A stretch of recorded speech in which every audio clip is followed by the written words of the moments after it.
श्री स्वामी समर्थ। स्वागत आहे तुमचं माझ्या YouTube चॅनल मध्ये। आजचा दिवस तुम्हाला खूप छान सुख समाधानाचा आणि आनंदाचा जावो ही स्वामींच्या चरणी प्रार्थना करते आणि आज या नवीन व्हिडिओला सुरुवात करते। तर बघा मित्रमैत्रिणींनो, गोकुळ अष्टमी हा आपल्या भारतातील सर्वात मोठ्या प्रमाणात साजरा केला जाणारा सण आहे आणि जो भगवान श्रीकृष्ण जन्माचं प्रतीक आहे। आपल्याला ज्ञानाने, करुणेने आणि खेळण्याने लाखो लोकांना प्रेरणा देत असतो तो म्हणजे जन्माष्टमी सण 2025 मध्ये येत्या शुक्रवारी केली जाणार आहे। या दिवशी आपल्याला आपल्या घरामध्ये काही प्रभावशाली उपाय आणि सेवा देखील करायच्या असतात। 2025 मध्ये 15 ऑगस्ट वार शुक्रवार या दिवशी जी जन्माष्टमी साजरी केली जाणार आहे त्यामध्ये निश्चित काळ हा पूजेचा 16 ऑगस्ट रोजी पहाटे 12:04 पासून ते 12:47 पर्यंत असेल। हा एक शुभ प्रसंग आहे जेव्हा भारतातील म्हणजे संपूर्ण जगातील भक्त भगवान श्रीकृष्णाच्या जन्माचे औचित्य साधण्यासाठी एकत्र येतात, प्रार्थना करतात आणि धार्मिक विधी करतात। कुटुंब आणि मित्रास आनंदाचा प्रसंग साजरा करत असतात। जन्माष्टमीची जी सुरुवात आहे तर ती 15 ऑगस्ट रोजी 11:39 होईल आणि अष्टमी तिथीची समाप्ती ही 16 ऑगस्ट रोजी रात्री 9:31 संपेल।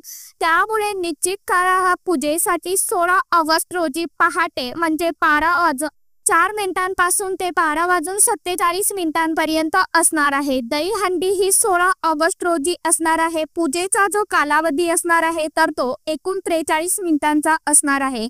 जन्माष्टमी हा एक शुभ प्रसंग आहे ज्यावेळी जगभरातील भक्त भगवान श्रीकृष्णाच्या जन्माचं औचित्य साधण्यासाठी जमतील आणि प्रार्थना करतील, विधी पार पाडतील आणि कुटुंब मित्रासह आनंदाचा प्रसंग साजरा करत असतात। हा आपल्या हिंदू धर्मातील अनन्यसाधारण महत्त्वाचा सण असतो। या जन्माष्टमीच्या दिवशी जर आपण उपवास केला तर आपल्याला करोडो एकादशी पुण्य जे आहे तर ते मिळत असतं। भगवान श्रीकृष्ण हे भगवान विष्णू देवांचेच 8वे अवतार मानले जातात। भगवान श्रीकृष्णाच्या लीला ह्या सर्वांनाच माहीत आहे। त्यामुळे कृष्ण जन्माष्टमीच्या दिवशी आपल्याला काही प्रभावशाली उपाय आणि सेवा देखील करायच्या आहे ज्या आपल्या हिंदू धर्म ग्रंथामध्ये आपल्याला सांगितल्या जातात।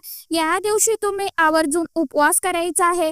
जर तुम्हाला उपवास करणं शक्य नसेल तर मग अशा वेळी तुम्ही सात्विक अन्न जे आहे तर ते ग्रहण करायचं आहे। कांदा लसूण सेवन चुकूनही या दिवशी आपल्याला आपल्या घरामध्ये करायचं नाही। त्याचप्रमाणे मटन, मांस, मच्छी, अंडे असतात तर त्याचं सेवनही तुम्हाला या दिवशी आपल्या घरामध्ये करायचं नाही। तर या सर्व गोष्टी ज्या आहेत तर त्या आपल्याला आवर्जून पाळायच्या आहे। त्याचबरोबर या दिवशी घरामध्ये तुम्हाला ब्रह्मचर्याचं पालन देखील घरामध्ये करायचं आहे। आता यानंतर आपल्याला हा जो उपाय आहे तर तो करायचा आहे। आता हा उपाय कशा पद्धतीने करायचा आहे बघा। आपल्याला घरामध्ये या झाडाचं एक पान जे आहे तर ते घेऊन यायचं आहे। यामुळे काय होईल तर कोणताही शत्रू हा तुमच्या घरी येऊन माफी मागेल। तुमची कितीही अगदी कठीणातील कठीण इच्छा जी आहे तर ती पूर्ण होईल। तुमच्या मनामध्ये जे काही दुःख, दोष, दारिद्र्य आहे तर ते दूर होण्यासाठी मदत होईल। घरामध्ये अखंड माता लक्ष्मी निवास करेल। भगवान श्रीकृष्णाची विधिवत जर आपण पूजा विधी केली आणि हा जर उपाय केला तर अखंड भगवान श्रीकृष्णाची कृपा म्हणजेच भगवान विष्णू देवांची कृपा ही आपल्यावरती होईल असा हा अतिशय अत्यंत प्रभावशाली उपाय आहे। आता हा उपाय कशा पद्धतीने करायचा आहे, कोणत्या झाडाचं पान आपल्याला आणायचं आहे आणि उपाय कोणत्या वेळेमध्ये करायचा आहे याविषयीची संपूर्ण माहिती आजच्या या नवीन व्हिडिओमध्ये मी तुमच्या बरोबर शेअर करणार आहे। त्यामुळे तुम्ही हा व्हिडिओ स्किप न करता शेवटपर्यंत नक्की बघा। चॅनलवरती तुम्ही जर हा व्हिडिओ पहिल्यांदा बघत असाल तर चॅनलला आवर्जून सबस्क्राइब करा आणि असेच नवनवीन माहितीपूर्ण व्हिडिओ बघण्यासाठी समोरील बेल आयकॉनलाही प्रेस करा। त्यामुळे काय होईल, जेव्हा कधी मी नवीन व्हिडिओ अपलोड करेल तर सर्वात अगोदर त्याचं नोटिफिकेशन तुम्हाला मिळेल आणि तुम्ही एकही व्हिडिओ मिस करणार नाही। तर बघा मित्रमैत्रिणींनो, आपल्याला हा उपाय कशासाठी करायचा आहे आणि कोणी करावा हे देखील मी सांगणार आहे। कारण आपण जीवनामध्ये खूप कष्ट मेहनत करतो परंतु परंतु तरीही आपल्या कष्टाचं मेहनतीचं फळ जे आहे तर ते आपल्याला म्हणावं तसं मिळत नाही किंवा घरामध्ये पैसा येतोय परंतु तो आलेला पैसा जो आहे तर तो घरामध्ये टिकून राहत नाही। या ना त्या कारणाने खर्च होऊन जातो। घराची पतीची मुलांची प्रगती ही तर रखडलेली आहे म्हणजेच थांबून गेलेली आहे।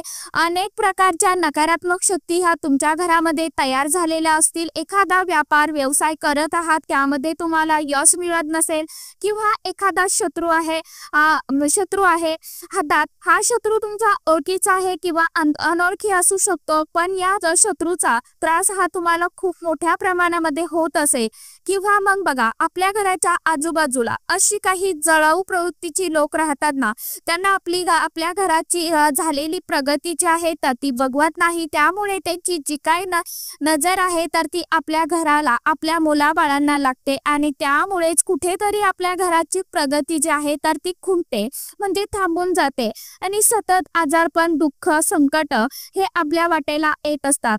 अशा या ज्या काही आपल्या अनेक समस्या असतात ना तर त्या सर्व समस्या दूर करण्यासाठी आपल्याला हा जो प्रभावशाली उपाय आहे तर तो करायचा आहे। आता हा उपाय कशा पद्धतीने करायचा आहे बघा, तर जन्माष्टमीच्या दिवशी तुम्हाला सकाळी लवकर उठायचं आहे, स्वच्छ स्नान करायचं आहे आणि सकाळीच तुम्ही हा उपाय जो आहे तर तो अगदी 10-12 वाजेपर्यंत केला तर अतिशय उत्तम राहील। पण जर तुम्हाला 10 वाजेपर्यंत किंवा 12 वाजेपर्यंत जर शक्य नसेल तर मग अगदी तुम्ही दिवसभरामध्ये कधीही हा उपाय करू शकता।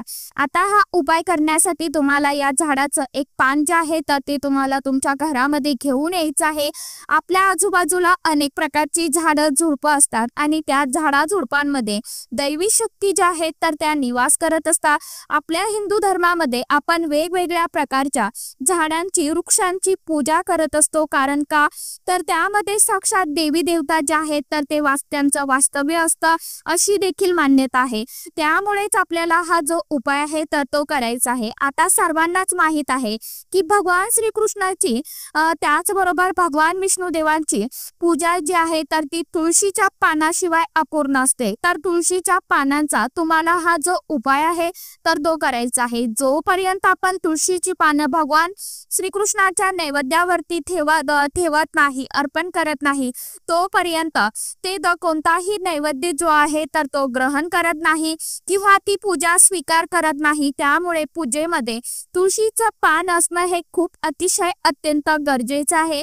आता हा उपाय करण्यासाठी तुम्हाला तुमच्या घरामध्ये तुळस असणारच आहे बघा, कारण की तुळस जी आहे तर ती प्रत्येकाच्या घरामध्ये लावली जाते। तर त्या तुळशीजवळ तुम्हाला हा जो उपाय आहे तर तो करायचा आहे। आता एक गोष्ट लक्षात घ्या, या दिवशी तुळशी मातेला देखील भगवान श्रीकृष्णासाठी निरंकार उपवास असतो। त्यामुळे तुम्ही या दिवशी चुकूनही तुळशीला स्पर्श करू नका किंवा तुळशी मातेची मंजिरी पानं जी आहे तर ती तोडायची नाही। तर तुम्हाला ती आदल्या दिवशीच म्हणजे आजच तुम्हाला तोडून ठेवायची आहे, कारण तुळशी पत्र जे आहे तर ते शिळं होत नाही। तुम्हाला आजच्या दिवशी हा तुळशीची पानं किंवा मंजिरी जी आहे तर आपल्याला पूजेसाठी उद्या जी लागणार आहे तर ती आजच्या दिवशीच तोडून ठेवायची आहे, जेणेकरून आपल्याला उद्या तुळशी मातेला दुखवायचं नाहीये त्यासाठी। तर तुळशीची पानं जी आहे तर ती तोडून ठेवायची, त्या पानापासून तुम्हाला हा उपाय करायचा आहे। यासाठी तुम्हाला तुळशीची 11 पानं जी आहे तर ती स्वच्छ धुवून घ्यायची आहे। त्यानंतर लाल कलरचा धागा, ज्याला आपण कलाव्याचा धागा म्हणतो, तो धागा तुम्हाला घ्यायचा आहे। त्यामध्ये या पानांची माळ तुम्हाला तयार करायची आहे आणि थोडीशी हळद घ्यायची आहे। गंगाजल त्या हळदीमध्ये थोडंसं मिक्स करायचं आहे। ज्यांच्याकडे गंगाजल नसेल त्यांनी जिथे कुठे धार्मिक दुकानावरती पूजेचं साहित्य मिळतं तर तिथे तुम्हाला ते मिळून जाईल, किंवा मग नसेलच तर मग तुम्ही एखाद्या नदीचं थोडंसं पवित्र पाणी घ्या किंवा मग गुलाबजल घेऊ शकता किंवा साधं पाणी घेतलं तरी देखील चालणार आहे। हे मिक्स केलं तरी चालेल आणि तुम्हाला जी ही पेस्ट आहे आपण तयार केलेली तर त्या प्रत्येक पानाला तुम्हाला ही पेस्ट जी आहे तर ती लावायची आहे। एक टिंब तुम्हाला त्या पानावरती या हळदीचा जो आहे तर तो द्यायचा आहे।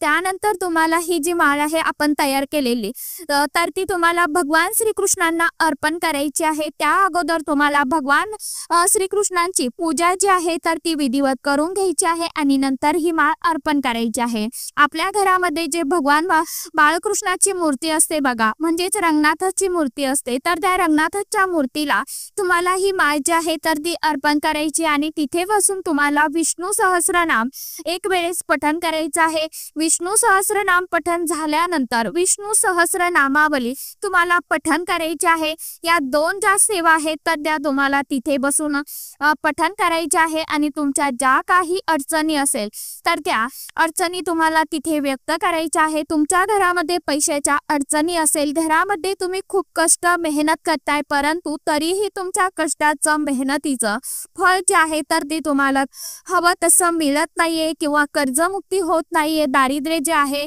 घरामध्ये किंवा खूप संकट आहे घरामध्ये, अशी जी काही तुमच्या अनेक समस्या असेल तर त्या सर्व समस्या तुम्हाला तिथे व्यक्त करायच्या आहे आणि अशा पद्धतीने हा साधा आणि सोपा परंतु प्रभावशाली उपाय आपल्याला हा जो आहे तर तो पूर्ण करायचा आहे। यानंतर ही माळ जी आहे तर ती दुसऱ्या दिवशी तुम्ही निर्माल्यामध्ये टाकून देऊ शकता।